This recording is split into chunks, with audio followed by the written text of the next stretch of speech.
steps. We're getting into it and we're figuring it out. And of course, if you want the companion workbook to this, it is over on my Substack. The link is in the first pinned comment on this post as well as in the description. Let's begin part 2, shall we? Now that we've moved through the things that we're going to leave behind, it is time to move forward. I want you to get into a comfortable position, a place where you can sit, close your eyes if you want to, keep your journal and your workbook close at hand, and I want you to take a nice deep breath. And exhale. In the next exercise, we are going to pick 10 words that stand out to us. Words that can help us embody the next year of our life, the next 4 months, the next 6 months, whatever you're going for here. I want you to feel the words. So whatever resonates with you, whatever stands out, and as they come up, you can write them down. Okay? Nice deep breath. And exhale. And again, you can keep your eyes closed for this and just open them when you want to write the word. You can pick a place and space across the room and stare at that. You can look down, whatever is going to help you and whatever is not going to have your mind distracted or too preoccupied with picking the perfect word. Again, it will come to you, I promise. And if you want to repeat this exercise, all you have to do is replay this track. Ready? Let's go. Take a nice deep breath and relax. And let go as I read the following words to you. Abundance, awake, beauty, celebrations, charisma, fulfillment, generosity, kindness, grace, awareness, mindfulness, creativity, capable, strength, excitement, gratitude, growth, laughter, intention, family, rest, patience, dreams, hope, integrity, improvement, investments, harmony, journey, serenity, joy, discipline, fearless, calm, bold, balance, free, compassionate, confidence, daring, steady, tenacious, unafraid, well, worthy, positive, productive, flourishing, evolving, love, gentle, yes, wellness, unlimited, thankful, still, connected, daring, direct, renewed. If you need to, you can go back to the words and you can re-listen to this again. If not, take a look at the words that you wrote down. And if it's more than 10, that's okay. Try to narrow them down now to 10 words that really resonate with you. And again, if you need to do the exercise one more time, go ahead and do it. That's what it's here for. If not, you can pause now while you look over your words. Next, we're going to sit and think about the exercises that we just did. And you can look over your words, you can go through the meditations, the stuff we wrote down, the things we wanted to release. And I want you to think about small things that you want to manifest or bring in, or that you would like to call into your life. And I want you to think about 3 small things. These can be goals, manifestations, dreams, but something that is a little more realistic, maybe a little bit more in your wheelhouse, something that's a little bit more familiar to you. And just sit and think with that and try to come up with 3 of them. So if you need some help with what would a small versus large or bigger manifestation be, for me, a small manifestation may be, this year I'd like to find a new apartment in my neighborhood. Whereas a larger manifestation might be, by this time next year, I want to move to a different country. So kind of we look at it like that. It's relative, it's familiar to me. I already live in this neighborhood. I know the neighborhood. I know the streets. Whereas I know nothing about, say, a country in Europe that I've never lived in. I don't know the language. I don't have a job there. I don't have any friends there.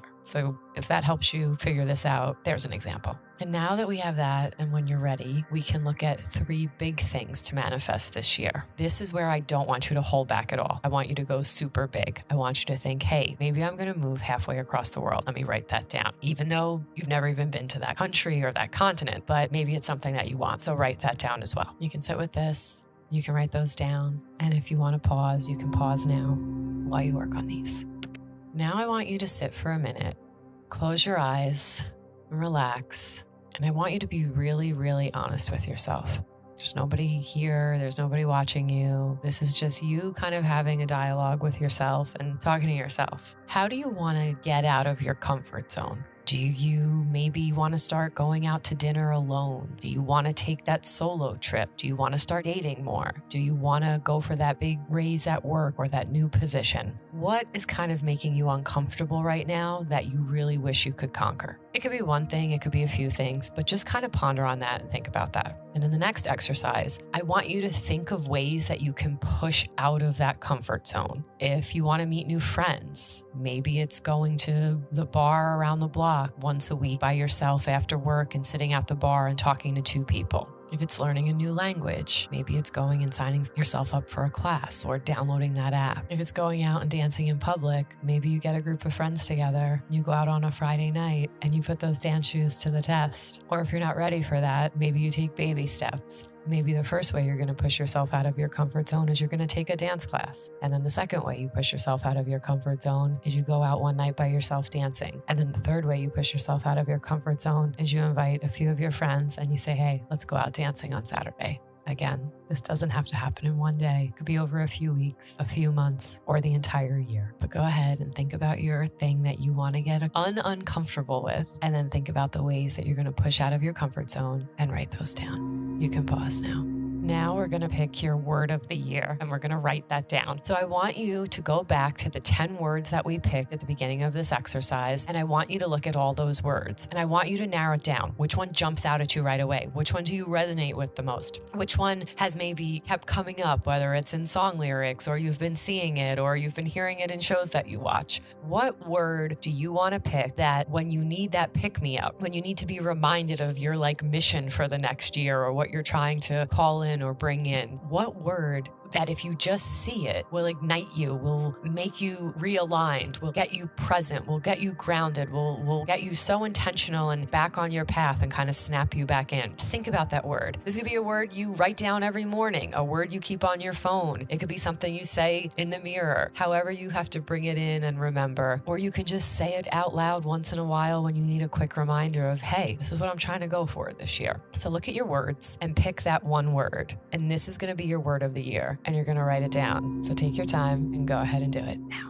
Now we're going to talk about our financial goals. And I know this may get uncomfortable for some people, but you have to talk about your finances. You have to think about money because let's face it, you need money for your basic needs: food, shelter, clothing, necessities. We all need money. And then we need it for the things we're trying to manifest, like that vacation or, the couch you want to put in your living room. So we have to think about our financial goals. And when we're thinking about our financial goals, I want you to think about savings. What do you need money for? You need it for an emergency fund, right? And then you need it for the things that you want to do or the things you're trying to bring in. Maybe it's an education. Maybe it's a house. Maybe it's a car. Maybe it's paying off your student loans. Maybe it's buying your mom a house because she supported you your entire life. She did. Shout out, mom. So first I want you to think about what type of funds you need. So we need the emergency fund, right? We need a fund that will allow us to live comfortably or within our means. Maybe pull back a little bit. Like, you don't need the lattes every day. You can start doing your own laundry instead of sending it out. Shout out to my New York people. Cover expenses, food, shelter, health insurance, the things you need if something were to happen. If you were to lose your job, if you needed to go back home and help out, if one of your kids needed you and you had to take some time off from work, if your spouse lost their job or your significant other. So think about that. Let's think about the type of accounts we would need and the type of savings that we would need to get in order. Emergency fund. We got it. Next would be the fund for the thing we're trying to achieve. Are you trying to go on vacation? Are you trying to go back to school? Are you trying to get certifications to keep up with in your career? Like, I'm a nurse, for example. So the stuff that I learned 15 years ago in nursing school has changed, right? So I have to go for continuing ed courses. I have to go to certification courses, things like CPR, ACLS. However, a lot of that stuff is offered by my hospital and by my organization. So again, if you got free money sitting on the table, you need to go take advantage of it. Also, while we're at it, if your company or your organization offers a 401k, you should absolutely be investing in that. I know so many people who have not started their 401k. If it is matched and your company is giving you money, that's free money on the table. Take that money. That is part of your salary and that is part of your deal when you come on and what they consider or think that they're actually paying for you, even if you're not taking advantage of it. So put the money in the 401k. If you don't have a 401k, let's start looking at something called a Roth IRA. If you don't know what that is, there's plenty of information on the internet. I've never claimed to be an accountant or a finance expert, okay? Let's get those things, and there's plenty of resources that once you're done with this, you can put on your list of things that you want to do, check out, and study more of. Also, let's look at the credit card debt or the student loans. What debt do you have going on? Because we're going to need some type of direction in paying that stuff off or consolidating it or starting to get rid of it. And lastly, we need a fuck it fund or a, hey, something comes up and we need some money and we're not going to really shame ourselves or judge ourselves or criticize ourselves too much because we have budgeted for this. What's a fuck it fund? The friends are going on vacation and you really want to go and spend a weekend with them. I don't know. Teflar releases a new purse. You want that. The upgrades when you're flying and you want to hit up the Delta Lounge and you're like, you know what? Fuck it. I'll spend the $50 to go sit in the lounge and eat some eggs. Let's do it. Whatever that is for you. Whatever you want to say, fuck it. I got the money and not feel guilty about because we've already budgeted for this. I want you to think long and hard about your income goal. And then I want you to think about your savings goals for all of those things. Maybe you have a pet. You want to make a little account for Toto, if that's your dog's name. And you're like, you know what? Toto needs an account. I got to keep this dog flossed. So make that account. Think about your income goal of what you want to bring in over the next year, whether that's your salary, a raise, a bonus, you want to get a little side hustle, you want to get another little job for the fuck it fund, whatever you want to do, think about that income goal. We're going to write that down. And then we're going to think about the savings goals for each of those things and each of those accounts that we're trying to funnel money to. Don't let this overwhelm you, okay? We got to deal with this. We are all adulting, unfortunately. Now, here's where you're going to be the CFO of your life because you're basically the CEO now who's like, yo, we want to put in a rec room. We also want to take all the employees on vacation and we got to get them all credentialed in this by the end of the year. And now you're going to be the CFO. You're going to be the CFO of your life right now. And you're going to look at ways that we're going to achieve this because that's the CFO's job. The CEO says, yo, this is what we need money for. And the CFO says, how the hell are we going to make this happen? So now you got to be creative and now you got to think critically. Do you maybe have to take public transportation to work for the next year so you can afford that car that you want? Do you maybe have to move back in with your family or get a roommate so you can actually get that home you want or that condo or you can move across the world? Or maybe you get a job at a pizza shop like I did and you work Friday and Saturday nights instead of going out with your friends and racking up your credit card bills. And guess what? The money you make there and your tips, you throw towards your credit card bills to pay them off. And that's exactly what I did. I met some cool people too. And I got to eat dinner for free on Friday and Saturday nights because I was working at the restaurant. And I also had to get out of my mind when people said to me, but you're a nurse and you're working at a pizza shop. I'm like, yeah, I'm a nurse who doesn't have credit card debt. While we're doing all this, we're going to write down how much debt we have and where we want to see that number go in 4 months, 6 months, or 12 months. Regardless if you're on the year plan with this or you're doing the 4 or 6 month, break it down into 3 increments. So this way you have mini goals that you can actually hit and achieve and it doesn't make it seem so overwhelming. Finally, we're going to look at that savings goal. We're going to figure out the treat yourself goal or the fuck it fund. And we're going to figure out how much we're going to commit to each account weekly. Could be $5. It could be $50. It could be $500. If you got it, good for you.